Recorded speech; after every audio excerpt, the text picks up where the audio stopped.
بسم اللہ والصلاة والسلام علی رسول اللہ اما بعد۔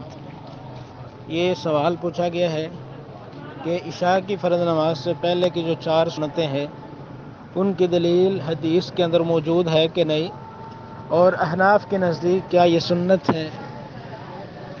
رسول اللہ صلی اللہ علیہ وسلم سے جو مؤکد سنتیں ہیں ان کے اندر یہ سنتیں رسول اللہ صلی اللہ علیہ وسلم سے ثابت نہیں ہیں۔ ہاں، عمومی طور پہ رسول اللہ صلی اللہ علیہ وسلم کا ارشاد گرامی ہے ما بین کل اذانین صلاۃ، کہ 2 اذانوں کے درمیان نماز ہے۔ 2 اذانوں سے مراد اذان اور اقامت ہے۔ اذان ہو جائے، اقامت سے لے کے اذان اور اقامت کے درمیان جو ہے وہ 2 رکعتیں پڑھی جا سکتی ہیں، اور اسی طرح تحیۃ المسجد یا تحیۃ الوضو ہے وہ پڑھی جا سکتی ہے۔ لیکن 4 سنتیں الگ سے میرے علم میں اس کی کوئی دلیل نہیں ہے۔ باقی 2 کر کے ویسے نفلی طور پہ جتنی مرضی آدمی رکھتے پڑھ سکتا ہے۔ احناف کے نزدیک یہ سنت ہے کہ نہیں، یہ تو احناف ہی بتا سکتے ہیں۔ واللہ اعلم بالصواب۔